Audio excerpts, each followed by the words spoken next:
Hello and welcome to episode 1297 of The Sleeper and the Bust. It's Friday, May 17th. I'm your host, Paul Sporer. Joined this morning by Justin Mason. Justin, good morning. Good morning. How you doing? Oh, not too bad. Excited for the weekend to come up, hang out, and watch some baseball. But how about you? How was your week? How's your week been? It's been all right. Oddly lost power yesterday. Oh, Like no plan? rhyme or reason. No. Ah, Like we were just sitting around, hanging out, and like 7 o'clock at night. And I'm like, all right, gonna go put my kid to bed and get working on articles and stuff like that. Because Thursday, Friday is where I churn out like 4 or 5 articles. So and then all of a sudden the power went out, and yeah, just the You're like, what the hell? 13,000 people lost power in Damn. my area for no particular reason. It wasn't windy, it wasn't rainy, it wasn't like, I don't know if a car hit a transformer or something like that or what, but was without power until about 11 o'clock at night. So Damn, that's crazy. at least we got it back. So Yeah. that way I could record, but yep. You mentioned last night, like, hey, might be a wild card situation. We didn't record yesterday. Had some things I just kind of had to get done. Didn't really have time to do a pod, but we're not going to miss the 2-start episode. I really enjoy these, getting in, talking about a bunch of pitchers, and even some of the guys that, we do check-ins on. That, like, we're not really asking, oh, are you going to start this guy? But where are you at on them? And we got a few of those guys sprinkled in today, but let's start touring the league. We'll start with Arizona, as we always do. Slade Cecconi has a pretty easy one to disregard, I think, because it starts with the Dodgers, but it's got Miami at the end. So it is that clear one up, one down situation. Is the one down too scary with Slade Cecconi to even go for the Miami start? Yeah, no. The Dodgers start is just too scary to do it. Now, if you are looking for if you're in a daily lineups league and you just want a good streaming start at the end of the week, get that Miami start. Yeah, the Miami start is pretty interesting. And while the majority of the ERA indicators don't really like Cecconi, he does have like a 296 xERA, so it means he has kind of deserved a lot better luck than he has a sub 1 whip still. Yeah. It's 2 6 earned run outings, one against the Reds, and he faced the Reds back to back, and he actually did well in Cincinnati, so might have given some people some confidence to start him against the Reds at home. And then that's when he ate the 6, and then 6 against the Padres, which again you could have very easily and likely should have just skipped. He was great in Seattle and San Francisco, starts you could have gotten on for Slade Cecconi. So I think he's kind of played out the way you would normally expect outside of doing well in Cincinnati. So yeah, I think for deeper leagues, I will take the Miami start in a daily league situation. But yeah, I can't take the 2-step trip to the Dodgers. It's terrifying. All right, what about Charlie Morton? Big name, but performance is mixed. The ERA is there, but he's whipping the whip as he's wont to do over his career. But actually, it's whoa. I'm sorry. I'm out here hating. I'm a hating ass bitch. It's at a 115. I thought he was toting way higher. I'm sorry, Charlie Morton. How dare I? Maybe I am just blinded by the recent rough start against the Cubs. For he had been pitching quite well. Couple blips in April, but then 2 excellent starts to finish the month and 2 more to open this month, including one at the Dodgers. So Morton pitching a lot better than I thought.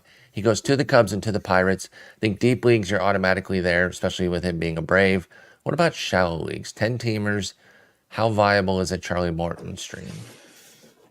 I'm probably pretty scared of a Charlie Morton stream, even though Pittsburgh's offense isn't really clicking in the way it was at the start of the season. But he's kind of walking this tight, wire act of pitching right now, where he's allowing a lot of contact in the zone, which is going to fuel a higher BABIP.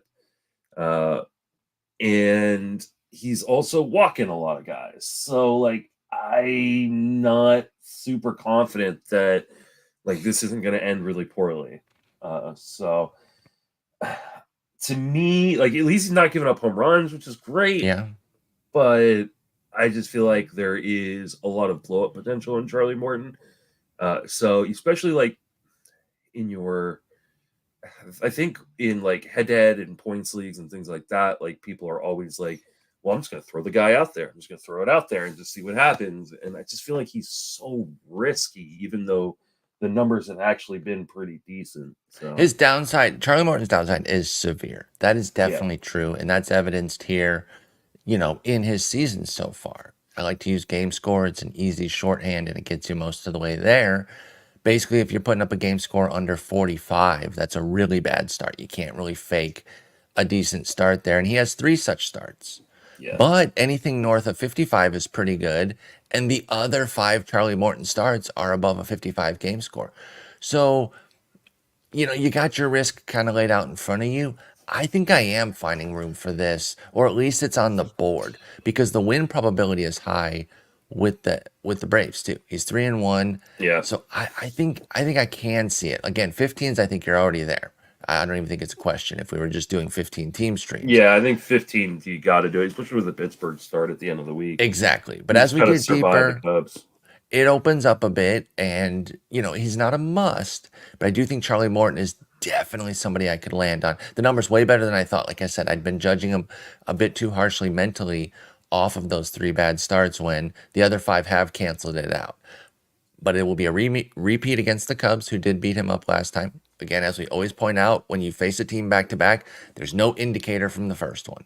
Positive, negative, indifferent. There's no... data says there's no... nothing you can read from the first start to give you an indication about the second. So the fact that he got crushed doesn't mean the Cubs have his number or whatever. So yeah, I would say 12s. I'm right there. And then 10s, he's very much in the mix. And then, depending on what's available, Charlie Morton could make my lineup. Let's do a little Kyle Bradish check-in. Again, I don't think we're really questioning whether we're starting him. I'm starting him everywhere. But I just want to see where you're at after 3 starts. He's back, pitching well. But it's been a little bit light on the volume. 4 2/3, 5 and 4. I think people might have been a little bit surprised that he only threw 4 innings against Toronto. But it looks like he's been on like an 85 to 90 pitch count, with 90 being his max in the game before this one. So he had 85 pitches after 4.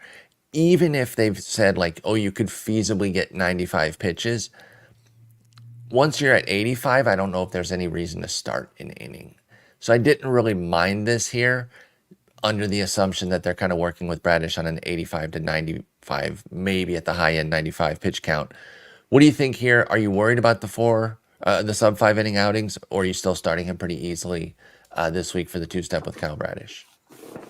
I mean, I'd love to see him go deeper from just like a straight greed perspective, I guess, right? So I think they're just stretching him out, right? Like kind of taking or just taking it easy on him because they know he's got a torn UCL and he only has so many bullets probably left in that elbow. And so from like a long-term perspective as a Kyle Bradish rosterer in some leagues, though very few leagues because I didn't draft him after he got hurt. So I was gonna say that was early when we were very much in. Then he got hurt, and we both ran for the hills. Yeah, and I don't regret that, by the way. I'm okay with the 5 inning outings because I want Bradish for as long as possible, and he's pitching well, and there's nothing super alarming. He is giving up a lot of contact in the zone, but a lot of it is weak contact. So. Or at least not much of it is hard contact. He's got like a 21% hard percentage, which is awesome. So, I think he's trying to preserve himself for as long as he can, and hoping that in doing that the body heals the issue. I don't believe it will. I do think long term something is going to happen. These situations rarely work out where guys get to completely avoid surgery. So, well, I don't appreciate that outlook. I mean, it's true though. How many guys I can think of I'm sure there are more examples. I can think of 2 examples off the top of my head, and one of them eventually got the surgery Who's the other one? in Garrett Richards. Like 9 months or a year later, like he eventually had to get the surgery. So, yeah. So I mean, I don't think this will end well, but maybe this is a preservation strategy by the Orioles to try to keep Kyle Bradish on the mound for as long as possible. And so far it's working. So yeah, I think he is a must start as long as he's healthy. Just have a backup plan for when he's not. Yep, just fully in the rotation. I think I hear what you're saying about maybe they're just saying, hey, you're kind of a 4 to 5 regardless this year because, we're playing for October. We'd love to have you as a part of it. I do still think there's a world where they're just building. You're in the 85 to 95 block right now, or even 85 to 90. And then we're going to move you up 90 to 95. And then we're going to let you get maybe up to 100 on occasion, depending on how well you're pitching, et cetera, et cetera. So we'll kind of see how it goes. But I agree with you. The bottom line is you're keeping Bradish in the lineup regardless. And this is at St. Louis and at the White Sox. So even if it is a little bit limited, you should get 9 innings with, 10, 12 Ks, hopefully a dub. Because if you go and get 9 innings, that means one of them was under 5, no matter how that breaks down. So I'm fine with everything right now, even in shallower leagues with Bradish, because I don't know, unless you've seen something, I haven't, until we see news that they're giving him a trajectory, we don't know what it's going to be. So I don't want to put him on the bench and then he goes 6 finally because they're ready to let him go 6. So just keep Bradish in. By the way, when I first pulled up the page to start writing the 2 steps, it ended up being an error, but Reynaldo Lopez was listed, and I started laughing so freaking hard. I was like, "Wait, what the hell?" But no, guy's gonna have 74 starts this year. Right? Exactly, it was just a glitch. He is still on track for Sunday, which will complete his first 2-step of the year. For those of you that don't know, he's been listed quite literally every episode. I'm not even sure I'm joking there. I think every episode we've done, he's been listed for a 2-step because it never comes through. I think this is the week it will finally come through for Reynaldo Lopez. Are you seeing our chat section right now? I was not looking at it, but I can look at it. We just have a very, very sweet support group, just in our chat section right now, just consoling each other over bad start decisions that were actually good start decisions that just ended poorly. So process over results. I see that. Some decisions here of starting Morton over Gasser and Fedde, and then Brett understanding the pain, talking about how he started Michael King over Clarke Schmidt. And then Aaron even says process over results. Exactly. It can be so tough, right? Like that is the grind of the 6 months, the process over results thing. It's a meme, it's a cliche, but it is true. You make more good decisions. It's the poker analogy to a T, right? You get in with it good. More often than not, you're going to win, but sometimes you are going to lose. And that includes, I don't know, who's like a great streamer against like the White Sox and Oakland, and then they get hit in the face. Sometimes Paul's going to hit a backdoor straight when he doesn't even realize he's got a straight on. When that wasn't even what I was looking for. Exactly. Yeah. You get knocked out of, the first pitch Arizona tournament, and Paul keeps going. And Justin making up a complete hypothetical, not speaking from experience. Never happened at all. That did not look at it and say, "Oh, actually, I have a straight." Like a complete noob ass loser that I am. That's exactly how it went. All right, let's keep moving on. Kyle Bradish, all systems go right now. We'll check in again with him in a few starts. Javier Assad has been pitching well, dude. He really, really has. You can tell I'm setting it up like baseball. that. You can tell I'm setting it up like that because I don't think I'm getting here, despite the fact that he has a 1.49 ERA and 103 WHIP after another good start yesterday. 6 scoreless at the Braves. He gets the Braves again, and then a trip to St. Louis. Where you at on Javier Assad, man?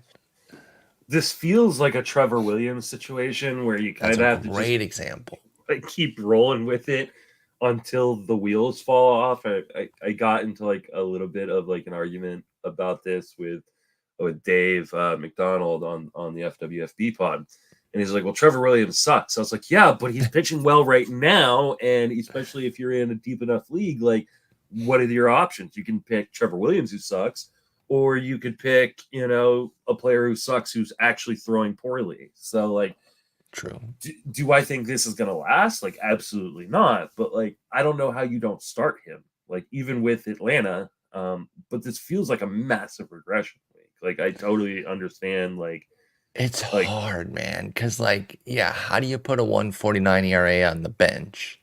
Because then you get to go to to St. Louis, which is a good park. Your defense behind you is good. Like, it's really tough. I think I'm rolling with it in most formats just because of how well Assad is pitching right now. But I also believe like there is regression coming, and probably very quick, and probably in this Atlanta game. So like if I'm in a league again, a daily lineups league, like I'll start the back half of this, but I'm not starting him versus Atlanta. But in a 2-start, like I think I'm rolling with it just because the back half is good and Assad's been good. He's been so good, but like I don't believe, man. I am a hater right now. The problem is like almost nobody, unless you're like in an NL only league, got a lot of this early goodness, right? Like you pick him up because he's been good. And so now he's going to be bad in your lineup. Like that's just how these. Yeah, I'm going to say bench him, but bench Javier Assad here with a second Atlanta start. The trip to St. Louis I like, but no, I don't think I want to do this, right? Like it's clear as day going to regress. Clear as day.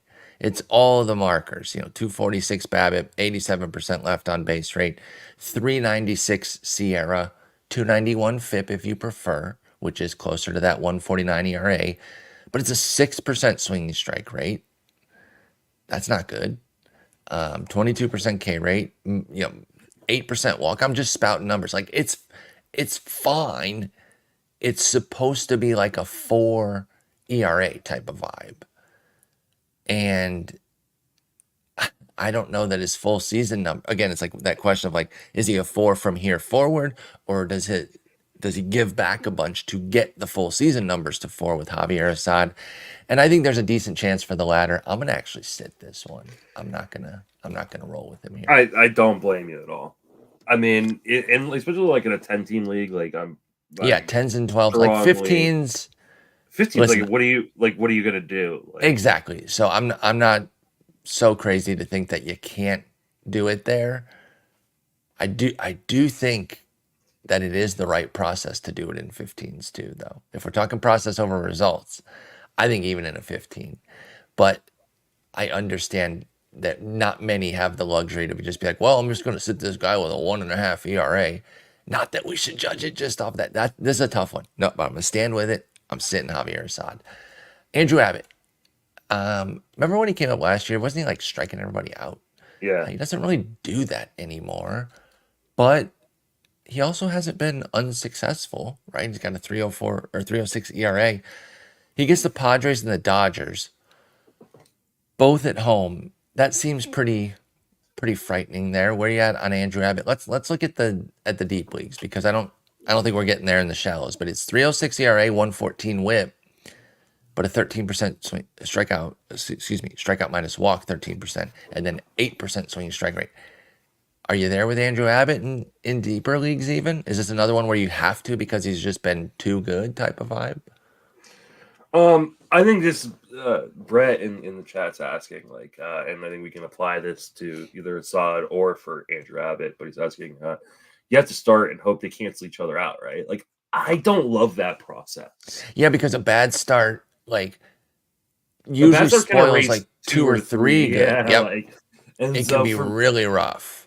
Like I especially when you're in a 15, I know it's really, really tough, like to find starts, and you probably just roll with it, hoping that you survive one. But I've never like if I think a guy's gonna get blown up in a start, like I'm just not gonna. I'll sack like.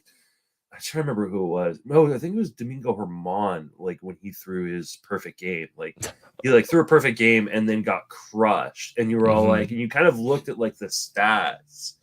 Like between the 2 starts, and you're like, oh, these aren't good stats. Like I got a lot of innings here, like I got, 15 innings, but they weren't good 15 innings. It's crazy how damaging a bad start is.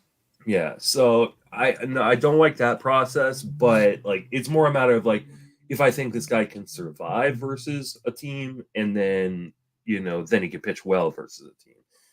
As far as like Andrew Abbott goes, like the first thing when I saw his name on the rundown is that like scene in Breaking Bad where Aaron Paul's character Jesse's all like, "You can't keep getting away with it." Like he can't. Like there's no way he can keep getting away with it. Like his stuff isn't very good. And the underlying metrics say like he should not be doing this, and somehow he does. Yeah, I don't get it. It's funny because like a while ago, like even like Eno in our like chat was like just like unprompted, like how does Abbott do this? Like how I don't understand. Like none of us were like, I don't get know. it. Like it's not overwhelming stuff. He doesn't have like pinpoint command or control. He is not walking guys this year, which I mean obviously helps. I do like that. Like there's positive aspects here for Andrew Abbott. Let's not pretend that he's like a total jump. He's jumped his zone percentage by 3.5%, which, as we've talked about, like jumping your zone percentage that much is like that's a big amount to be jumping your zone percentage. So, but it's also the Padres and the Dodgers at home, and he has a 1.6 homer 9. Yeah, I'm not, especially with the Dodgers. Terrified. But like even the Padres, like they hit bombs too. So like like they can get you. Like they're inconsistent. They underwhelm relative to their overall talent, in my opinion. Or actually in just facts, if you look at the Padres. But I still am duly afraid of them. Like I don't love throwing my pitchers against them because when they're on, you're still talking about Fernando Tatis, Manny Machado, Xander Bogaerts. Profar's been amazing this year. He's actually been their best guy. Cronenworth's back on track. So yeah, they can get you. I can't do it with Abbott. And I think even in like 15s, be really careful here. And again, I know options. I'm not blind to that fact. So if you got to roll it, I totally get it in 15s. But I would be looking for ways not to. Yeah, I think I'm starting almost all these guys we've talked about over Abbott. Like even though Abbott's been better than at least Assad gets a good one there, right? Like that second one for Assad at St. Louis should go well. Now, knowing baseball, he'll throw the 5 scoreless again against Atlanta, and then St. Louis will eat him up for 7 because baseball is stupid sometimes. But the way it should break down is that Atlanta smokes him, and then he gets some of it back in St. Louis. But with Abbott, if he gets beat up by San Diego, then you're terrified because the Dodgers come to visit on the weekend. And they're both at home, so like it's not even like hey, like, oh, I'm going to San Diego, which is a great park to pitch in. You're doing both in Cincinnati? No thanks. Terrifying. Yeah. Ben Lively is another one of these guys that just has been pitching well. 3.06 ERA, but it is a 1.27 whip, so it's a little bit more of like, we know what this is going to be. That whip is telling you that ERA is going to go up. 1.4 homer 9. Another guy with a huge left on base rate that's kind of driving some of the success because it's decent underlying numbers. 14% strikeout minus walk is fine for Lively. Is this Cleveland's latest kind of rabbit out of the hat? Mets at home and a trip to the Angels. You like Ben Lively at all this week? And if so, where? I think at 15 this makes sense. For sure. Like there's nothing like super alarming in the profile where I go like, oh, like he's due for massive regression. Like, do I think he's this good? No, I don't think he's this good. But like, I also don't think he is a bad pitcher generally. I think he is like kind of a meh innings eater type, and that's what Cleveland wants from him. And like he's gonna have some bad games. Like he's very Kyle Gibson-ish. Yes, and that's a great way to put it. And when you're facing, and when you're facing a team like the Angels without Trout, and the Mets who have been kind of up and down, like this is kind of a perfect 15-teamer stream. Like I would start him over Abbott. I would probably start him over Cecconi. I'm getting to Ben Lively over a bunch of guys here so far. Yeah. So yeah, I'm totally with you. I think that makes sense. Rolling with this at 10's probably not on the table unless you're really deep rosters and you're really picked over. I don't even think 12's I'm starting in either. 12's I think it's only in the mix. depending on what's available, but I'm not like trying to. I think 15s is really the wheelhouse for Ben Lively. What about your boy, man? Cal Quantrill doing it again, but always has Colorado lurking. That's the scary part here. But he opens with a trip to Oakland, which as we've pointed out recently, is not all fun and games. They're hitting homers. They're a competent team. So don't just say Oakland's an automatic, but he gets to go to Oakland, which certainly helps his stuff profile. But then he has to come home and host Philly. 3.66 ERA, 132 WHIP so far for Cal Quantrill. Where are you at here? I know this is deep leagues only. We don't even have to discuss 10s and 12s. Are you there in 15s with your boy Cal Quantrill? That home versus Philly just scares the crap out of me. So scary, dude. If I could just get I would be totally fine. But I'm almost never starting a Rockies pitcher in Colorado unless I'm just absolutely desperate. So there might be a DC where I do this because I do have Quantrill on a couple of DC teams because nobody wants to draft Rockies pitchers in DCs. 48th round pick. Yeah, exactly. So, but I just can't. I cannot say it's a good idea. Not with how powerful Philadelphia is in Colorado. I mean, that Oakland start is juicy because they do hit lefties more than they hit righties. So Quantrill is a little bit safer here, especially in that park where he already induces a lot of weak contact, and now you're going to a park that suppresses kind of power. So, man, I'm talking myself into it. It's such a bad. He's Don't do it. He's got a sub-4 ERA at home. I'm just. I know. But I can't. It's too risky. Yep. That's where I'm at. Don't do it.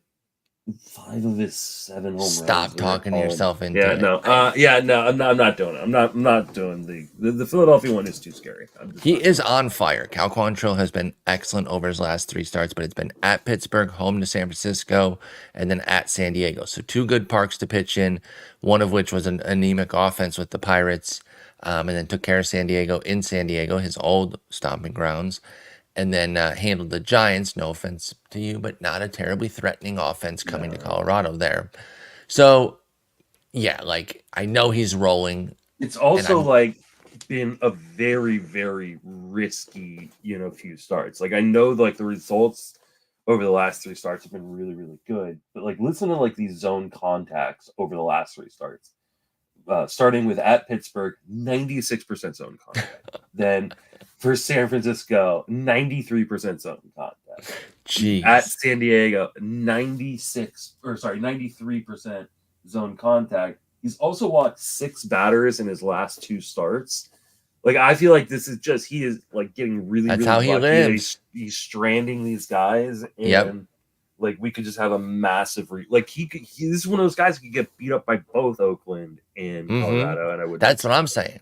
I don't. That's why I'm be careful here because the Oakland one is obviously appealing, but it's not a slam dunk for Cal Quantrill, and so that's what scares me. This one's a little bit more of a check-in because I think deep leagues we're doing yes, but I just want to see where you're at with Erick Fedde. He has been pitching well, 2.60 ERA.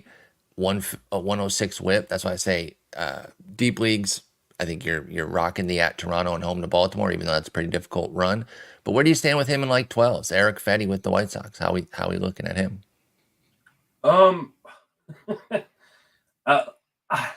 He isn't it's so weird because there was this whole idea he went to Korea and he got all the strikeout stuff, and then and people are oh man, he's a different guy. He's not. He's a little bit better version of the guy he was before he left. That's really it. When you watch a pitch, there's nothing super exciting about Erick Fedde, but I think he's just become a more mature pitcher. He's gone from trying to be a thrower to be a pitcher. He's not saying hey, I'm going to overpower you, because he doesn't have overpowering stuff. Exactly. But he's just sequencing things well, and he's hitting his spots. His walk rate is super low, and it's 6.5%. He doesn't get a lot of swing and strikes. The 8% swing and strike rate gives up you know, a little bit above league average contact in the zone. Like, I feel like this is something that is going to regress, but like he's making it work right now. And I think you just kind of roll with him while he's making it work. Yeah, I mean, I've kind of streamed Fedde. I've used him a lot in DFS because he's one of those guys that just doesn't seem to ever be Super cheap. expensive. Yep. Yeah. Now these are two kind of tougher starts. You know, Toronto does have a good offense, even if it hasn't, you know, shown it consistently this year. And then Baltimore's Baltimore. But oh man, yeah. Now the real problem is hitting me is that the Chicago White Sox just suck. See, and there's no win probability, and I think you really have to consider that. So, if you're a team like mine, which I'm struggling through the same issue, although it's different this year because I didn't draft a bunch of pitchers on shit teams. I'm just getting screwed.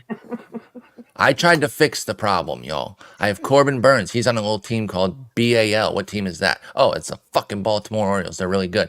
Ronaldo Lopez, he's on ATL. What is that? Oh, that's the Atlanta fucking Braves. Why do I have no goddamn wins, dude? Because Ronaldo Lopez's 2 starts keep getting stretched and he keeps getting pushed.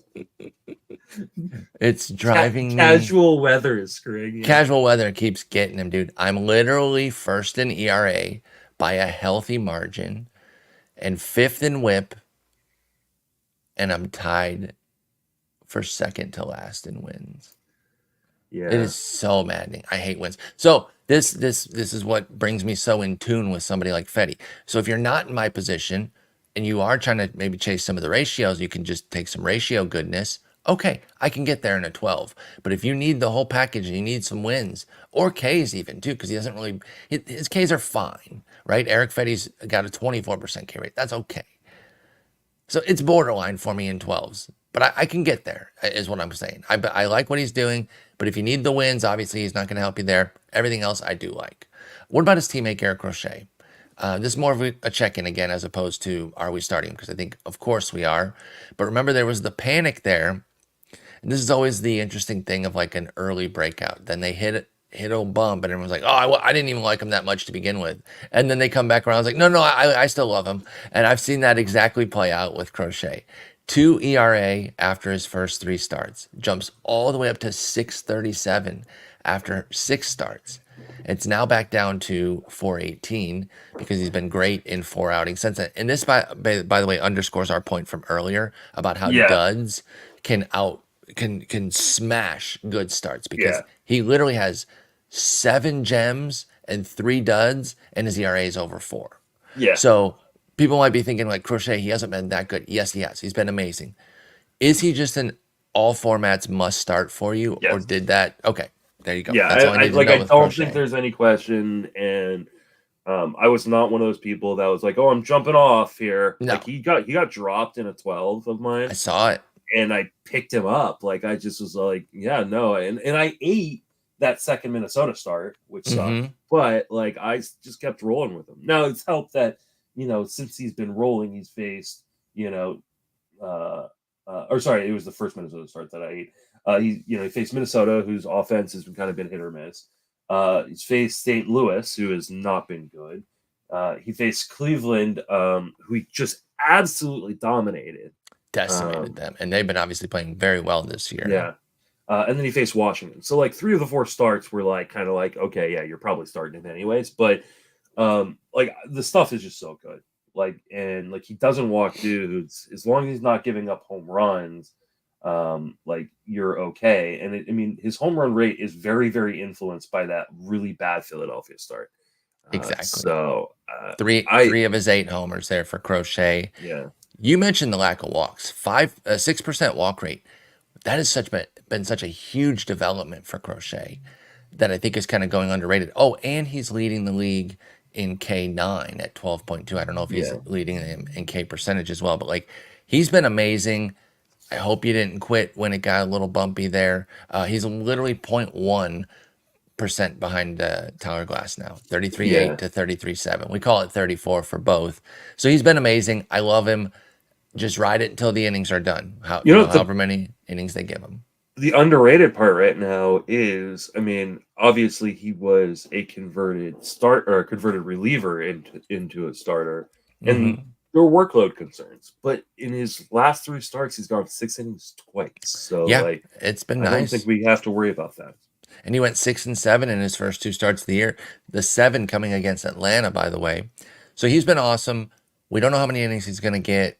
They're not going to run him into the ground, but I don't think they're going to put him on the shelf, next month either. He's 25. It's Yeah. time to, I think they can get him a triple digit innings at the very least, right? So like, I hope it's like 125, right? I know he threw literally 13 last year, but I think 125 makes sense here, right? Yeah. So that would still give you plenty of outings for Garrett Crochet. Don't worry about the future. I know that sounds weird, but it's just like, don't get hung up on that. Like, oh, should I trade him? Should I get out from under this? Enjoy the He's too greatness. good. Yeah. He's Yeah. like, and right now, because the surface stats, show that 4.18 or whatever, 4.18 Yeah. ERA, like, you're not going to get what you deserve on a guy like Yeah. Garrett Crochet. Exactly. So, like, I think Because you everyone just else is roll going to be with it. worried about it too. Yeah. They're going to be worried about the innings limit too. So we're going to get ripped off for them. No, just take the great innings. Sometimes you take the found money and you ride it. Yeah. You don't try to get out from under everything. All right. Next up, we've got. I was actually going to use this guy as a juxtaposition because Garrett Crochet is 4-4. 4 wins from him being on that White Sox team. That's fantastic. They've only got 14. Compare that to somebody like Reese Olson, and it's not like the Tigers are killing it, but they've been better than the White Sox by 7 games. He has a 2.09 ERA and an 0.99 WHIP. He's 0-4, Justin. He is the living embodiment of my fantasy team. Obviously, we're not letting the record dissuade us from Reese Olson, but he gets at KC and home to Toronto. Is there anywhere you're not starting him? I don't think there is. And I'm ready to take a big fat L here. Like, I was not in on Reese Olson. I didn't draft him anywhere. He's barely even on my pitcher ranks. Like, I just felt like he was like a Kyle Gibson-ish guy. And like, I don't think he has overwhelming stuff at all. Like, I think he's got very mediocre stuff for the most part. But like, he knows how to pitch. Like, Yeah, and he's been fun to watch. Olson has. yeah, like, it's like every time I watch him, like I, when I'm watching like individual pitches of Reese Olson, I go, whatever. But like, when I watch a game, and this is like, I think the difference between like looking at a stat line, or just watching like highlights, but like when you watch like how he works through a game, like you actually get pretty impressed by, how he's able to pinpoint his pitches and sequence a game. Like, I've been very, very impressed by him, and like I just don't know like how you get away from him right now. And I do think there's regression coming. He hasn't given up a home run this year. Yeah, I Like don't that, think that'll maintain for Reese Olson. but like, he doesn't walk guys either. We're talking about a guy who, he's got like an 8% walk rate, and like, yeah, he doesn't get a lot of strikeouts, but he volumes shit. Like, so like, he goes deep into games because he gets out of innings quickly. So, yeah, I'm just rolling with Reese Olson until something changes. Yeah, I don't really see anywhere where I'm getting away from it now. There might be calls of like, well, Reese Olson gets to start, but not Javier Assad. I think I trust what he's doing a bit more than Assad. Yeah. Assad's results have been even better, and he's 4-0 versus Olson's 0-4. So I can understand why people might be like, hey, wait a minute. Isn't that a little inconsistent? But I think when you dig deeper, it's not. First off, there's no Atlanta on the slate for Olson. That right there is a big difference. At KC and home to Toronto is not like super easy, but it's also not something I'm running away from. He has 2x the swinging strike rate does Olson, 13% to Assad's 6%. So there is more bankability in the strikeout rates that they have achieved. I will say though, Assad's wow, they actually have the exact same strikeout minus walk. So credit to Assad there making it work. But who do you believe in more for the strikeouts? I would say Olson with his swing and miss versus Assad, who's been kind of smoke and mirrorsing it. So Yeah. I do think there is justification to say Olson and not Assad when you really break down the numbers, let alone the matchups getting in there.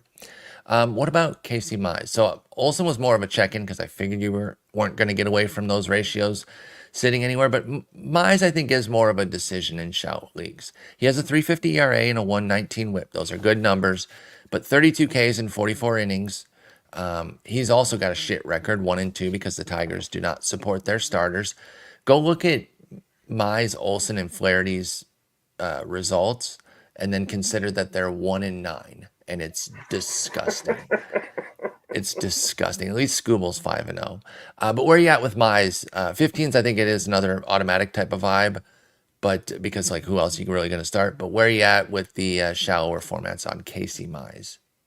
I mean, I think I'm kind of in the same spot as I am with Olson, which is just like I'm going to keep going until the wheels fall off. I do think that there is risk on Mize in terms of like how many innings are they going to let him throw? Considering he didn't throw any last year and threw 10 in 2022. But this is also it's Tigers team that is trying to be competitive right now, right? Like it's, they're 2.5 games out of first place. And I think if the season ended today, they'd be in the playoffs. I'm pretty sure. Oh no, I think they would be in the playoffs. I think they'd be the last win. So, I mean, like, I think this is, he's another one of these guys that really pitches the contact, and there is risk in that. But he's pitching really well. He doesn't walk guys. He's not giving up home runs. I do worry, him, Casey Mize, Reese Olson, Javier Assad, as things start warming up around the country. Yeah. And how baseball likes to just switch out baseballs, right? Like, exactly. Kids are out of school for summer. Let's throw this baseball in, type of thing. So let's just pick a random baseball out of the hat. I know offense has been down generally speaking, but I don't want to be the person that's like, well, offense is going to be down all year, because we have seen them multiple times change things in the middle of the season just in order to generate more offense. So, yeah. So I do think there is risk, and I think all of these guys that are kind of like on the fence or that were kind of on the fence, either because like the skills don't match the stat line or they are walking, a tight wire act.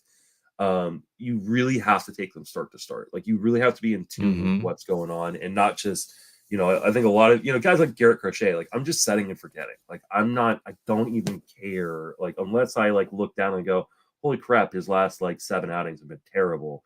Yep. Or there's a massive change somewhere in the profile. Like, I'm just setting and forgetting on Garrett Crochet. But on a lot of these other guys, I'm really watching start to start, because I don't want to be holding the bag on 4 straight bad starts. I'm completely with that. I think that makes a ton of sense with how you kind of figure out, who you're starting. And like you said, stay in tune with what the league is doing, because things can and will change, and you want to be ready to adjust. Yep. If they do, in fact, change the ball again, because, hey, they like to do that. It's a fun little game they call Fuck You Guys. It's a weird game. It's, not family-friendly name, but that is what they call it. So yeah, we'll keep an eye out if and Jason's been on top of that all year, tracking the offense and how, kind of bad it's been. And if there's a hard shift, I don't think any of us will be surprised.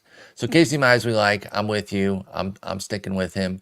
Kind of an older Casey Mize, at least in terms of just general profile and how they get it done. Michael Wacha is next, and I think they face each other. He does get Detroit. I don't know if it's against Mize or if against Wacha or Olson or Mize. Jesus Christ, Paul, learn how to talk. Olson. So it's Michael Wacha. He's going against Olson. He's going against Olson. And then he gets a trip to Tampa Bay against Taj Bradley. Where are we at with Wacha? The results haven't been great, 4.71 ERA, but it's another one of those things where I think a bad starter too is really weighing him down. I've been mostly sticking with Wacha. Deep leagues, again, I think he popped up on a 15-team waiver wire. I went for him. Somebody paid more. Okay, that's fine. Where are we in 12s? The 7 earned run and the 5 earned run, I think, are doing a lot of work. Yeah. He's mostly been himself. Do you trust Wacha in 12s, and is he on the radar in 10s? So I mean, I think you comparing Wacha to like the Olson, the Assads, the Mizes of kind of this list, is it perfectly right? Like this is the downside of like all of these guys, right? When you allow as much contact, and kind of rely on getting kind of weak contact, getting out of innings, like they're gonna be bad innings and bad starts, and the damage on a couple of those starts really outweighs, especially when you're not a massive strikeout guy. Like the benefits of those good starts get outweighed heavily by just a few bad starts. So I think you're right. I think there's like two bad outings and one mediocre outing that are kind of weighing down Walker's line, and he actually deserves better than what he's got.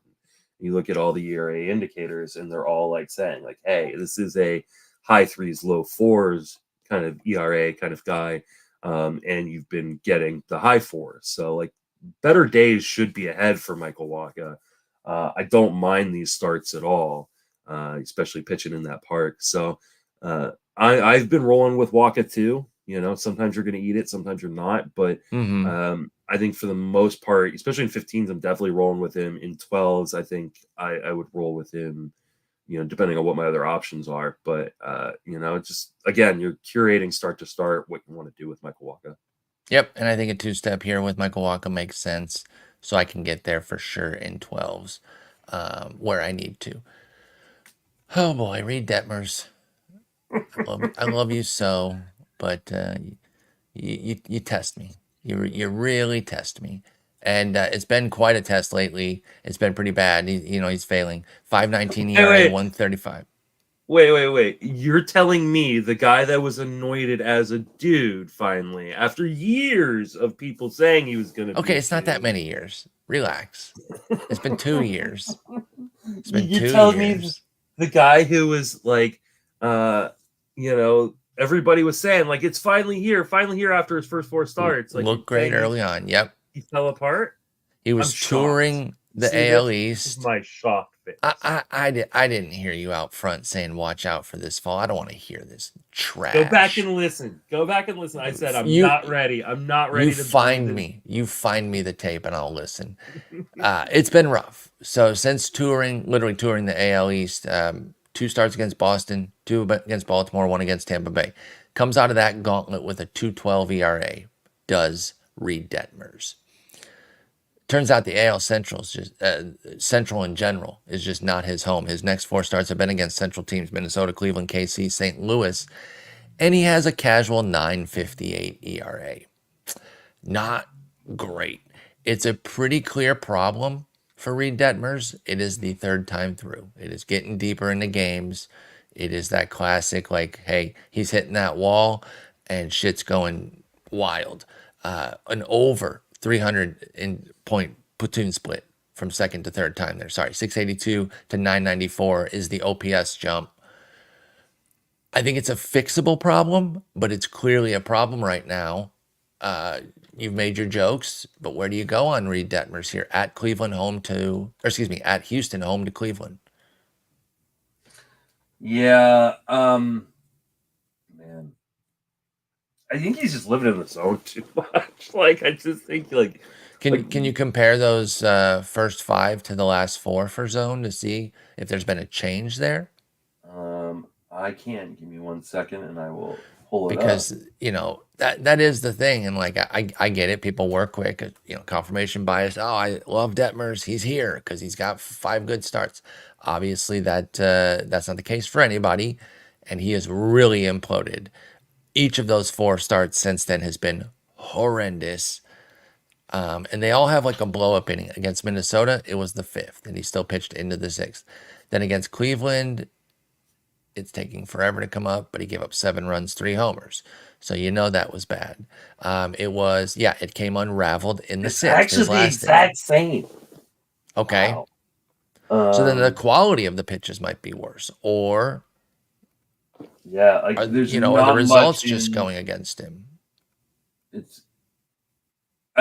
He's just allowing more. He's just allowing more contact in the zone. His zone contact percentage in his first 4 starts was 78.5%.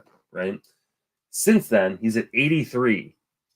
So, like, that's a pretty big jump because you're going from, he's currently about league average in zone contact, but before he was well below zone or league average in zone contact. It's netted a 102-point BABIP jump for Reid Detmers here, up to 381 in these last 4 starts. He's the also thing. just allowing a lot more exit velocity. Like, he's wearing down in these starts, right? I don't think it's just like happening to Detmers. I think he's pitching worse. I tell you what, though, man, in 15s, I don't see how I'm getting away from him. Who does he have this week? Cleveland and Houston. Those are 2 tough. It's not easy. I understand, but what else are you doing?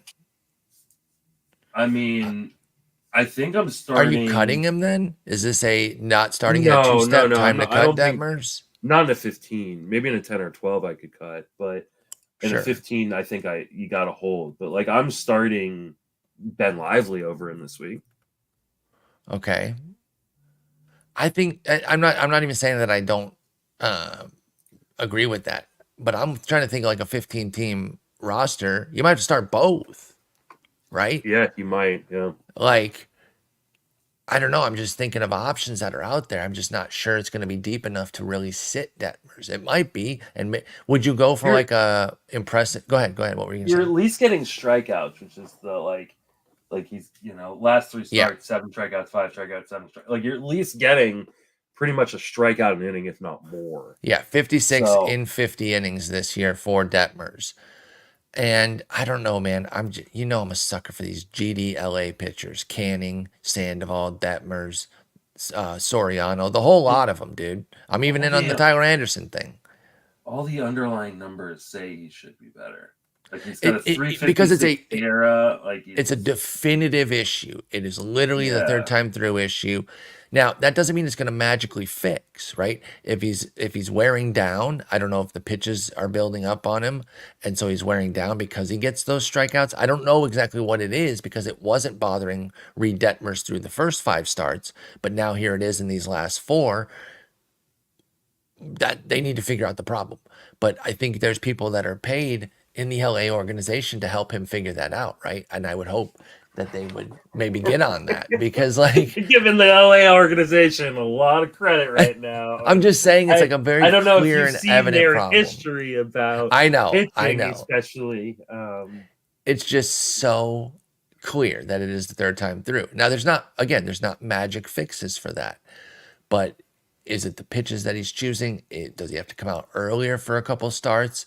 I know that like pissed off Jake Odorizzi when Minnesota made him like a firm 5 and dive. He also had like the best year of his career. So it's kind of like, hey man, I get it. You want to be the dude, but I actually like his second time through. He's been very good either.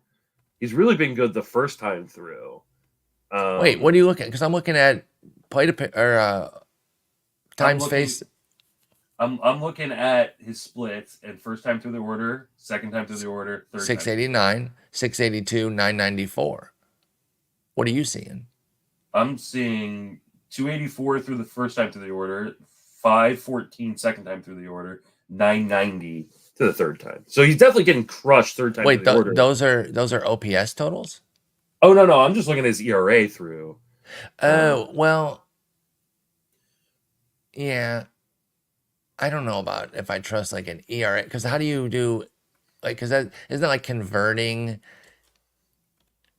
the outs into innings, like taking each out or each 3 outs and saying it's an inning, because it's not consecutive, right? So it's hard to make an ERA out of that.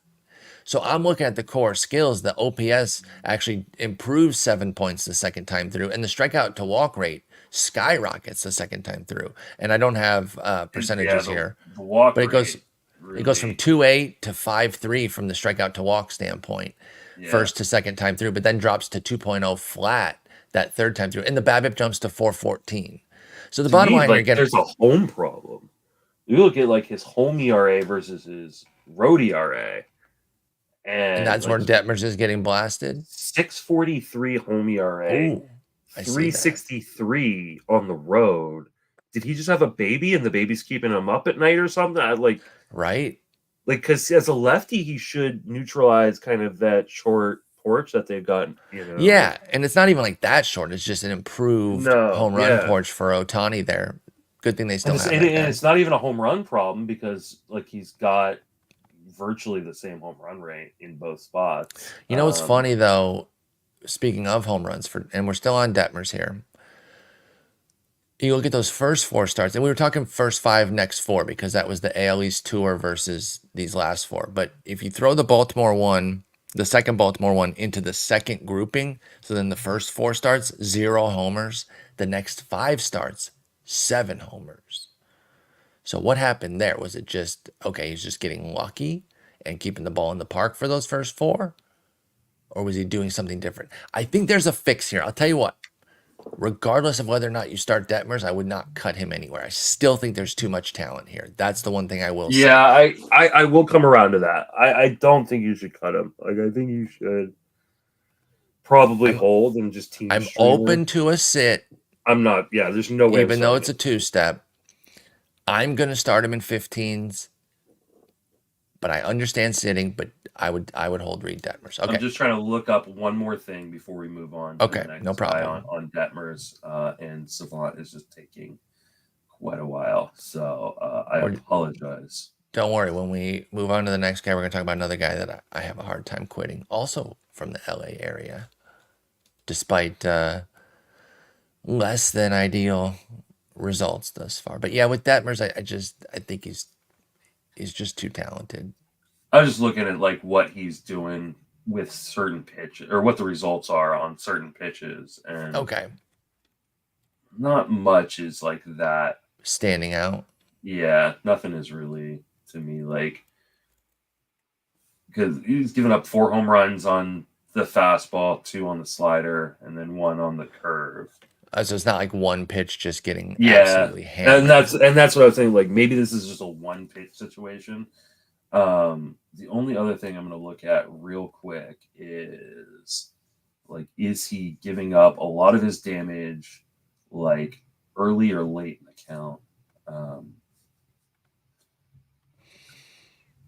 Yeah, I might actually spend some time this weekend reviewing some of the bad starts for Detmers versus. I think I might do that too. To me, okay, so it seems like when he gets ahead in the count, he just makes mistakes.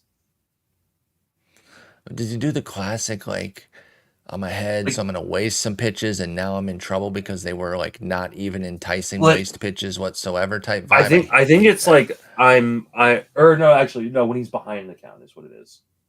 So when he's behind, that makes sense. When he's behind the count, he's just saying, I'm going to challenge you with a fastball, or I'm going to challenge you in the zone, and he's getting killed.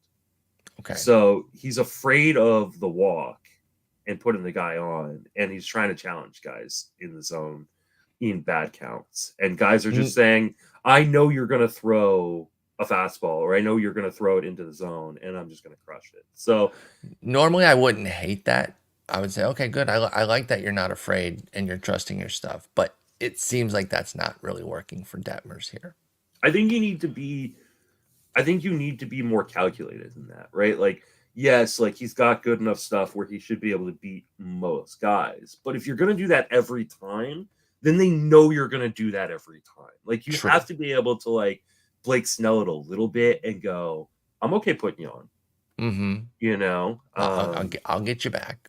Yeah, you know, like, I'll get the next guy at least every once in a while, so that's an option, right? Yeah. Like, if you know exactly what's going to happen when you get to a 3-0 or a 2-0 count, then they're just going to sit on that.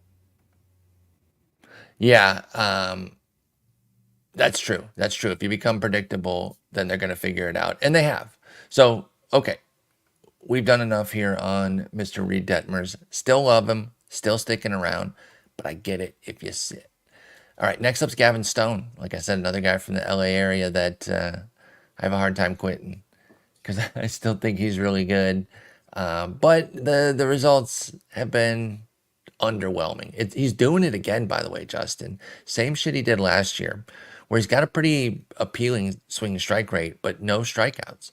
Last year it was 14% swinging strikes with a 15% K rate. This year the swinging strike rate's down to 12, which is still pretty solid, but a 16% K rate. What the hell, dude? At least the results are better. 3.27 ERA, 1.27 WHIP.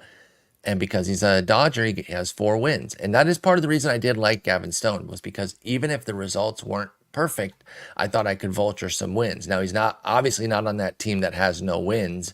He would kind of fit perfectly on that team. So he's been surviving, but the results are a little shaky. Where do you come out with Gavin Stone? Home to Arizona and a trip to Cincy. God, the Reds suck, by the way.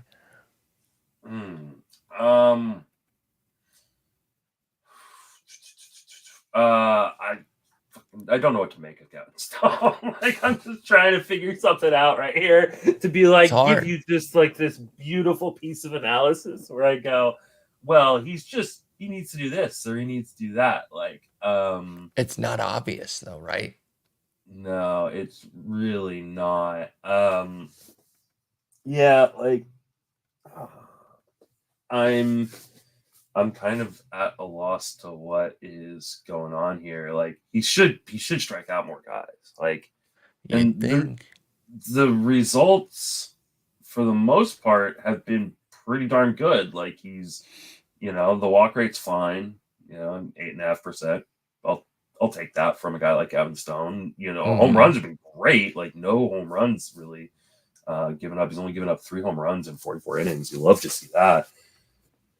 But like, there is like this disconnect between the strikeout stuff we saw in the minors with him, and like his home run rate is like in half of what it was in the minor leagues. Yeah. Like, and I don't know if it's just because all of his pitches, except for the changeup, are kind of mediocre, and so they're I think that's definitely part of it with Gavin Stone, and that's part of the problem.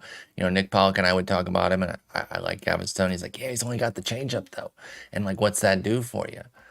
Can that carry you? And it's looking like sort of, because again, I don't want to overstate it. The results are good. 327, 127. You can live with that with 4 wins. The Ks are bad, and so it feels like a reckoning is coming. But I don't know what to make of it with Stone. So I'm probably keeping him in the lineup in 15s. What about 12s here with this strikeout rate? Can you stick with Stone when you're getting a 16% K rate? As long as the ratios are fine, he still pitches on the Dodgers. So, like, he's got 4 wins.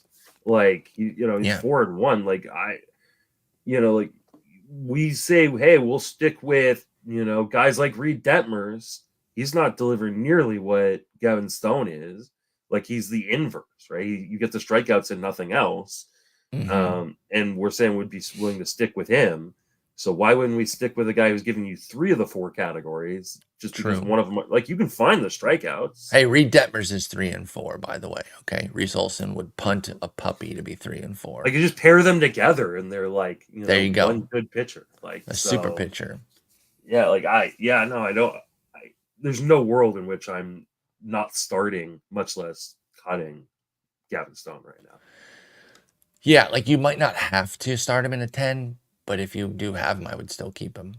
Well, especially because, like, the Dodgers are, like, and I know we don't want to, like, give, like, organizations too much, like carte blanche in terms of, like, credit and shit, like, right? Sure. Like, because, like, for every Tyler Anderson that the Dodgers have turned around, there are guys that I just don't remember their names that they have not turned around. True, but they do it with more than they don't. But yes, they do have a better. And so, like, Gavin Stone on the Dodgers, you got to think, like, at some point they will, like, something will click and he will go back to being the guy that he was a year ago in the minor leagues. Like, it's not like we've got to go very far back to, like, find, like, a 9 strikeout per 9 pitcher. And he's missing bats. It's a sequencing, kind of figuring things out situation with Gavin Stone. It's not like he can't miss any bats. That changeup does, but does it result in Ks? And again, he's going deep into games. Like, this is, I was just about to say, this man is on 4 straight starts of 6 or 7 innings with 1 run allowed in all 4, and we're acting like there's a crisis here. There isn't.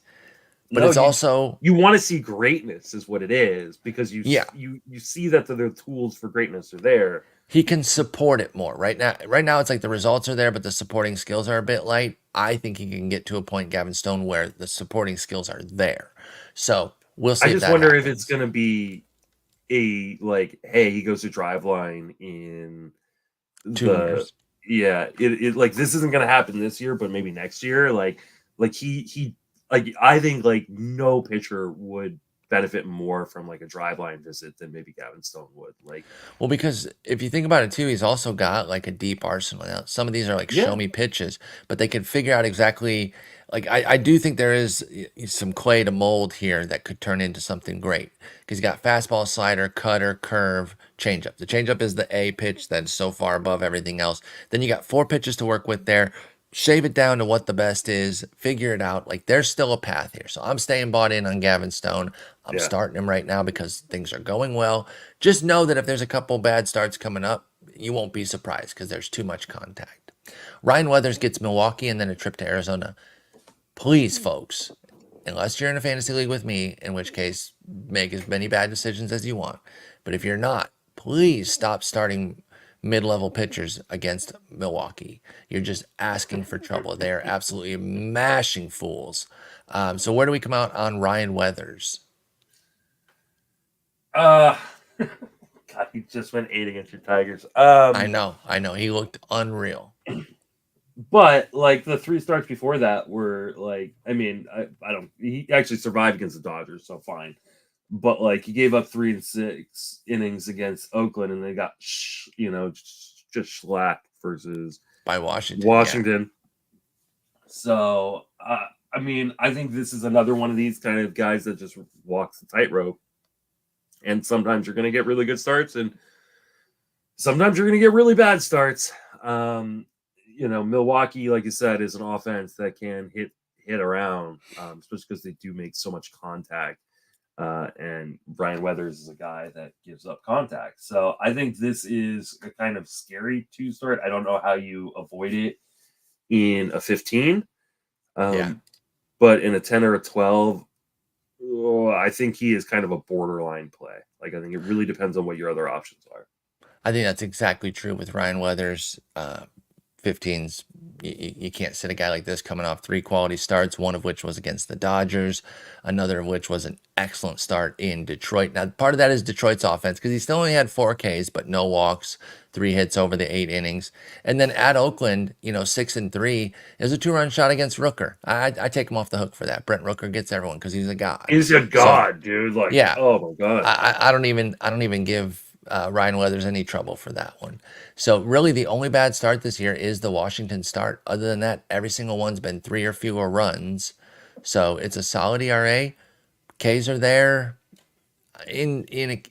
sporadically. Like he had the 10K game against the Giants, and then immediately followed it up with a 1K game at Atlanta. Now, of course, it's Atlanta, but then he had 1K against the Yankees, right? So it was 1-10-1. That's a perfect, little microcosm of the strikeouts with David Weathers. I almost said his dad's name, Ryan Weathers. Just be careful expecting Ks, and of course, win probability is low. But we are starting him in 15s, 12s. It's on the table, but be careful with Milwaukee. I will say he has not walked. He's only walked 1 guy over his last 3 starts, which like to That's me been is great. like if he can continue to, because I mean when he got in trouble in that Washington game, and even when he kind of struggled in the Atlanta game, like he walked 3, and he had a few kind of like big walk outings earlier on in the season, but like watching that control, like if he can keep the control in check, like he can be successful, even if he has, he does give up too much contact. Like Yep. as long as he's not giving free bases away, like Ryan Weathers can be successful. Milwaukee will test him there. They are tied for first in walk rate against lefties with that power too. Joe Ross might be Weathers' opponent. Yes, they will be Weathers' opponent. So he gets at Miami and at Boston. He's pretty classic streamer. I don't think we're worried about 10s or even 12s with Joe Ross. What about 15s? Is he someone to pick up and go for this week because he gets a trip to Miami, or is the trip to Boston too scary? I mean, I don't think Boston is like extremely scary. It's the park more so, I would say. Yeah, like I would say that I think this one is definitely streamable, depending on your other options. I mean, we're talking about big lists this week, like right, like this is maybe the biggest list that we've had in terms of like guys who might be available, especially in 10s and 12s, even in some 15s. So I think it really depends on. I think last week's was a big stud one, so the next week is usually kind of the lower tier starters. Yeah, I think it's on the table, Joe Ross in a 15. You know, because Milwaukee, he's 2-4, so the win probability is there because they're good. He has to follow his end of the deal. But if he does, then there is a good chance they get him a win. So yeah, you're hoping to crush Miami and then survive in Boston. That's kind of what I'm looking at with Joe Ross here. Yeah, anything else on him? Boston is 9th in OPS versus right-handed pitching, but they also strike out the 7th most in baseball. Okay, so you could get some Ks there, even if he gives up some runs. So just dominate Miami, and then you build yourself some wiggle room for the Boston start. Yeah, the more and more I think about easy this, peasy. I don't know if I want to do this. No, it's only on the table. It's not a full go for Joe Ross. It's very much dependent on availability. I think I'm still citing Lively over him. I would start Ross over Abbott. I think I would start Ross over Cecconi. So yep, with the Dodgers there for Cecconi, I can't do it. I would start Ross. Ross Quantrill. Oh, I'm not starting. No way am I starting Quantrill. I'm just not gonna. Okay, just making sure. Yeah. No. Ross. Well, what about Ross Weathers, the guy we just talked about? I'll do Weathers. Okay. Because no.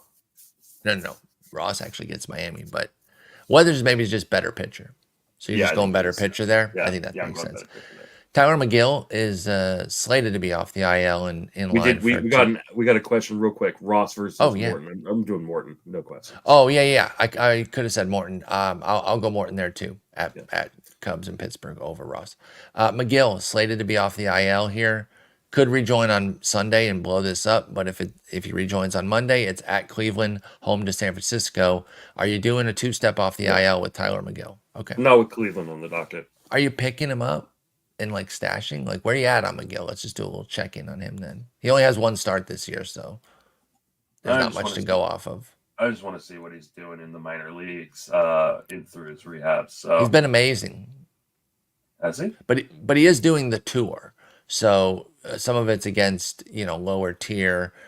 A couple innings against Brooklyn in the high A, 2 2/3 at Double A Binghamton, and then 9 1/3 scoreless in Syracuse. Yeah, I might stash him, especially in a 15. I'm for sure stashing him. Even in a 12, let's see. So he's starting. Megill is going to be starting at Cleveland on Monday, and that means he gets San Francisco on Sunday. So let's see what his start next. Arizona. Okay. At home. I'm cool with that. I'm okay with that. And even if he starts Sunday, which again Megill could start on Sunday and blow up the 2-step, he would still get San Francisco and then Arizona after that. He just wouldn't get Cleveland with the 2-step. So he'll avoid the Dodgers unless there's like a major situation. And then he gets Washington the week after. So I think I definitely am going to pick him up. I think the Arizona start will be dependent on how he looks in these first 2 starts back. Yep. But, setting up for an Arizona, which is not one you're running away from, and then a Washington, which is one you definitely like to attack, I think is enough to say, I think I would at least stash him. Yeah, I think that makes sense with Tylor Megill. And, only 68% rostered in the main event, so there is some availability there if you want to stash. Marcus Stroman, is he an automatic start in shallow leagues? I think so. Okay. Then maybe I didn't need to put him on here. I don't know. Yeah. I was just looking at the 142 whip. 3.33 ERA. He's on the Yankees. He's Marcus Stroman. He has history. I get it. And I get the name value probably keeps him in a lot of lineups, but I'm just making sure that you're still there despite the high whip. Yeah. He gets Seattle and at San Diego just for the FYI there. Yeah, I think I am. The walks are just, God, I hate, he's definitely Blake Snelling it without the Blake Snell stuff. Yeah, without the swing and miss capability. The reason that works for Blake Snell is because he can put 2 on and then strike out the side. Yeah. It takes a particular type of guy to be able to pull that. Yeah. Maybe he's not a must start, but maybe he is a should start. Kind of like you're probably cutting him anywhere. No, I don't think. I don't think so either. Okay, so if you don't start him in a 10, Marcus Stroman, I think you just hold. I think the hard part is when you're a bad whip guy, you got to get the strikeouts to counteract that, and he doesn't get the strikeouts. So like, I think you can kind of put him in the hey, like you probably should start him most times out, but you don't have to. I think I'm cool with that. Let's do a little Clarke Schmidt check-in. Again, I don't think there's any decisions on starting. I think it is an automatic here. He gets Seattle and San Diego as well, which is worth pointing out because sometimes there are carryover series. It's not automatic that both guys on the team will get the same 2-step, but in this case they do. He's been amazing. He's coming off 8 scoreless yesterday at Minnesota. He was brilliant there. 2.49 ERA, 1.13 WHIP. Again, I think Clarke Schmidt's in the lineup everywhere. Are you comfortable with that? Is he an automatic in 10s and 12s for you right now? I think you have to be. He's not walking guys, not giving up home runs, he's getting strikeouts, doing everything you want him to do right now. Everything you want. You're going up against the Seattle team who, like, I know Seattle is playing well from a general baseball perspective, but it's a lot about their pitching. Their offense has not been clicking. It's the highest strikeout rate versus right-handed pitching in all of baseball and one of the lowest OPSs in baseball against right-handed pitching. So, like this Seattle is a team, like I keep using them as like, hey, like you got a streamer. If they're going up against Seattle, it's a really good spot if they're right-handed. So Yes. and I've gotten a little pushback. I'm like, hey, like it's their pitching that's doing all the heavy lifting right now. It's like the Tigers. Their hitting is not very good right now. So I'm attacking Seattle, especially in Seattle. Now he is, I believe, home versus Seattle, but you get to go to San Diego. So and Brett is saying that Seattle's very much turning it around right now.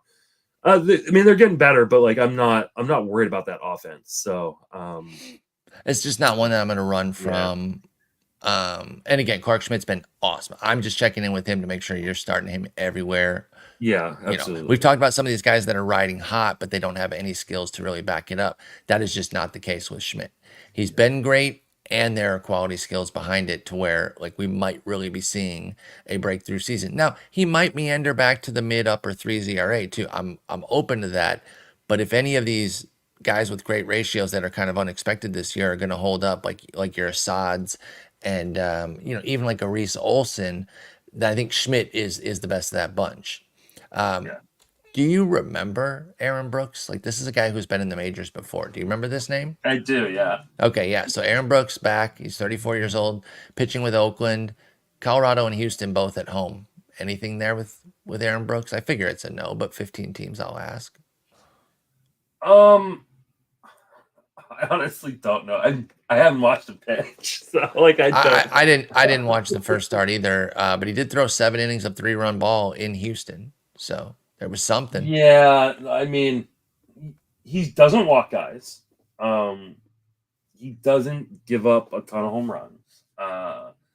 The problem with Aaron Brooks is like he just allows a lot of contact, because and while that may have worked one time, like I'm not super confident it's going to work every time or many times. So 60% of the time it works every time though. Yeah, I mean, you at least get Colorado at home, and then you have Houston coming back. Now they've gotten a second chance to look at you. I know you say there's no correlation between starts, but like just because like there's no correlation doesn't mean you want to give a guy with a bat a chance to hit you a bunch of times. So, but no, saying there's no correlation means you should be cautious here, right? Yeah. Because most people would think, well, he beat him the first time, he can get him again. It's like he might, but Aaron Brooks could also give up 7 earned against Houston the second time they see him in a week's time. Exactly. And the A's are good at hitting home runs. I know he's not. Well, that's his team. That will help him. Oh, sorry. Houston's good at hitting home runs, though. Oh, Colorado. Colorado's not good at hitting home runs. Colorado's not good at hitting anything baseball related. Yeah. They're just really. Colorado's been hot recently. I know they actually have been. Fair's fair, but they're still 24. They have 24 home runs. I got a guy in one of my righties. chats who's like, he like sent me a message. He was all like, "How about the Rockies now?" I was like, "They still suck." Them? Like, yeah, every team wins 60 games. Yeah, like give me a break. They're 15-28 despite playing some of the best baseball right now. And by the way, those 24 homers are tied for last with Pittsburgh against righties for Colorado. Yeah. All right, Martín Pérez. San Francisco and Atlanta, both at home. It has Atlanta, so it's a no. Michael King, what the hell is his deal? At Cincy and then the revenge game against the Yankees. I think he's another where it's like, it's in this Reid Detmers scenario where it's like, I might not start him, but I still don't think I can cut him. Where are you at with Michael King? I think I can cut him. I mean, no. I think in 10 to 12. I think in 10 to 12 because he's no longer being able. Like what made Michael King really good was the way he attacked the zone. He wasn't walking guys, and he was getting massive strikeouts. And he still gets the strikeouts. The walks are crazy right now. Yeah, but the walks have, and it's not like don't get me wrong. Like if you cut off like the first 2 starts of the season where he walked 10. Like things do look, quite a bit better in terms of the walk rate, but like he still walked, he's still in his last 8 outings, he still has 3 walk games. And he just kind of sprinkles them. Now, like I said, if you cut off those first 2 starts of the season, one was good, one was it's an 8% mark. That's fair with Michael King's walk rate. It's 8% after the 7 inning or the 7 walk outing against your Giants. So actually, oh man, I don't know. But Colorado whooped him. Speaking of the hot Colorado Rockies, at home, they trounced Michael King. What the hell, dude? He just gave up so much contact in the zone. He was like 92% zone contact. And like if you look at like the bad starts, it is like he's just like they're just attacking him in the zone and it works. So I think this is just gonna kind of be who Michael King is. Like I know everybody. There were a lot of people who were like, "Oh, Michael King, he's gonna be the truth. He's gonna be the dude." But like, I thought so. I like Michael King, and I mean, I wasn't necessarily like saying he was off my board, but he was much lower on my board than I think the general consensus. It's mostly because we never know how these guys are gonna convert. Like, true. Like we just don't know how stuff holds up for a lot of guys over long periods of time. Like, moving from the bullpen where they can really ramp up to like not everybody's Carlos Carrasco, who was one of like it was like, is this guy that everybody points to like, hey, look at what Carlos Carrasco did moving from bullpen. True. That was quite some time ago. It's a mixed bag with RP to SP conversions. That is I think it was a worthy gamble. Like you weren't paying like and it could still work, right? Like he's not dead. Absolutely could. Yeah. But it's just sputtering right now. I mean, are you cutting him anywhere? You said 10s you might cut Michael King? I can make the argument when you're not going to use him. And you've got a 2 start here at Cincinnati and then home versus the Yankees where I don't think you can use him. So like I think in a 10 I would cut and then go back to pick him back up when he's got better starts. Okay. That makes sense. I can't argue too hard against that. I'm going to try to stick with Michael King everywhere I can, but I get that you got to move on in some spots here. He will face KC after. If everything holds the way it currently is, after the at Cincy home to the Yankees, he'll get a trip to KC. That's another one you may not want to start either. So like, I think in a 10 or even a 12, especially if you've got shallow benches, because I know a lot of people who play in 10s and 12s, they're playing with like 3 bench spots.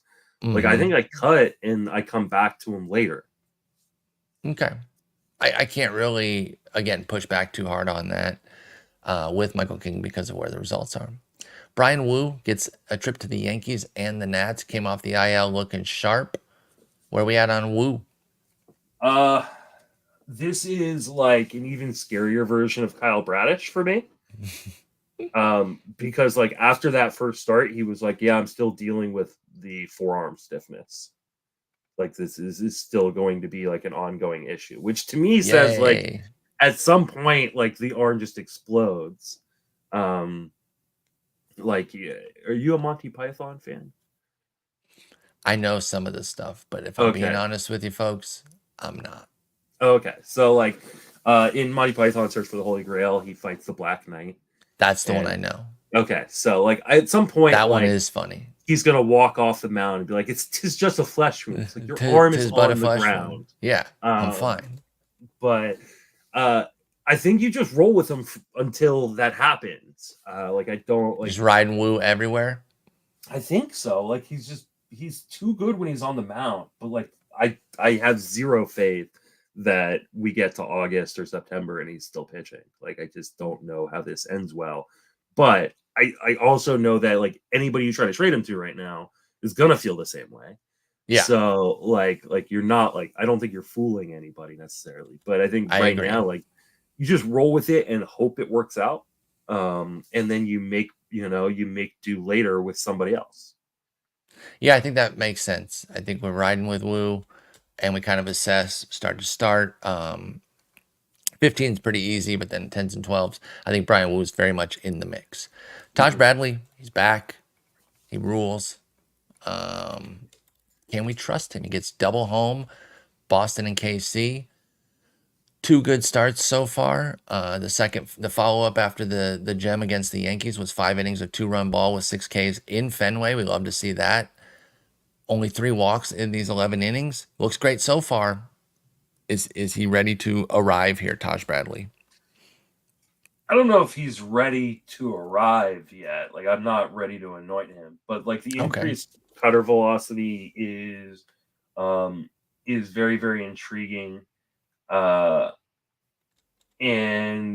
this is a guy like who has really good stuff, especially with that added velocity. So now, so far, like the swing strikes haven't been there. So I don't know if we're gonna continue to like see like a 30% strikeout rate or anywhere close to that. But and he is giving up a lot of contact in the zone. So like I don't think it's gonna be this good, but I think it could be pretty good. Especially if, like I said, if that cutter velocity sticks around. I'm pretty intrigued by the overall arsenal. Yeah, I'm actually really eager for this. I paid the big bucks for him last year, Taj Bradley, and it didn't quite work out. But I didn't quit him. I'm still in. I didn't get him because the price was high again, and it wasn't like, oh, I can't do this because it didn't work last year. To me, also didn't really need a starter. To me, it's a huge bummer because he would have been one of those guys that I targeted in drafts if it hadn't been for the injury. Oh, but for with sure. The injury, I was out. Yep.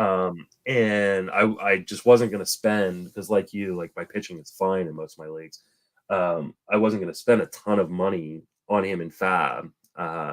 In the couple leagues where he was, not already stashed. But yeah, and that's where I came out with Bradley. By the time he was available, I was just like, I don't really have the spot. Bradley is just the prototypical post type, sleeper dude that like everybody kind of buried because of his, initial debut, but like the stuff never left. So, I think he's going to be pretty darn good as long as he's healthy and can continue to kind of mix the pitches the way he has with that added velocity.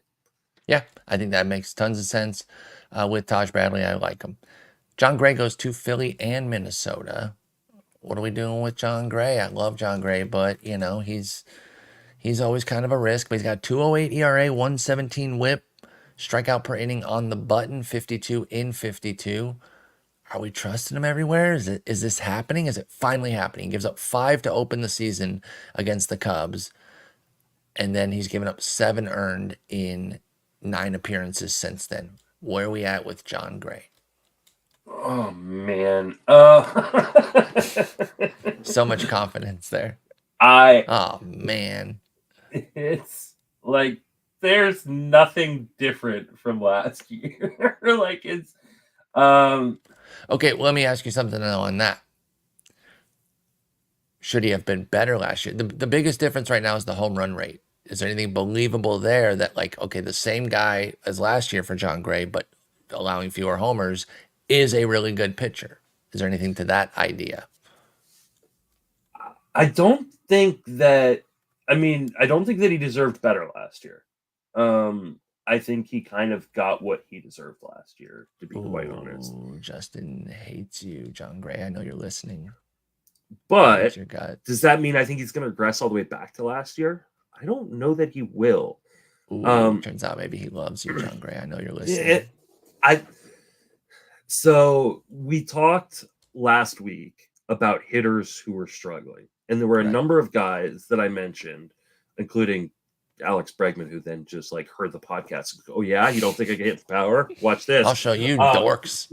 I think there were a few guys on that list actually that like ended up having just like really good weekends right after we recorded on them. They wanted us to know that they exactly. They put it on in the clubhouse. So and we appreciate you guys listening, right? Yeah, thanks. Give us some retweets or something. But one of the things I mentioned on a guy like Bregman and on a couple other guys was the ball being different just makes it harder to hit home runs right now. And I think Jon Gray is one of those guys that like the ball being different makes it harder to hit home runs off of him. And so as long as the ball doesn't change, which it could because Major League Baseball likes to screw with things, but is Major League Baseball. I'm not going to project they're going to change it. Right now, you've got to just project like, hey, it's going to kind of stay the same-ish. Maybe it, with heating up in the summertime in general, like more home runs go out. But like why couldn't he be like a 360 ERA guy the rest of the way? And I'll take that. He certainly could. Yeah, and I would gladly take that from Jon Gray. Especially when he's not walking guys. Like, yes, the home run. Like, so if we look at like the xFIP, and what xFIP does is like kind of normalize the home run rate, right? Then he'd have a 3.43 ERA. I'll take that all day from Jon Gray. So absolutely. Do I think this is the breakout? No, I don't think this is the breakout. But I do think that this is sustainable enough, or even with some natural regression, like he can still be good enough to be usable in 10s and 12s. Yeah, that's where I'm at with Jon Gray. And again, guy I like, so I'm always shaping toward the favorable. It's just part of my bias. I'm not trying to lie to y'all. I'm looking for the good in him, but within reason. I'm not trying to just start him blindly. But things are looking good. And if he can keep the ball in the park, Jon Gray can be very successful. I'm starting him 15s for sure, 12s very much in the consideration, and even 10s. I think he's on the board at least, but not a must because 10s are 10s. Mitchell Parker's our last guy. Minnesota, Seattle, both at home. Finally, and I'm not even saying that this is like a super easy matchup here, so don't get all mad, Minnesota and Seattle fans. But relative to what Mitchell Parker's been eating, the schedule has just fed him straight up difficult start after difficult start. This is a bit of a reprieve. Now he's coming off the White Sox start where, hilariously, it was one of his lesser ones after running through a gauntlet of Dodgers, Astros, Rangers, Baltimore, and handling himself pretty well.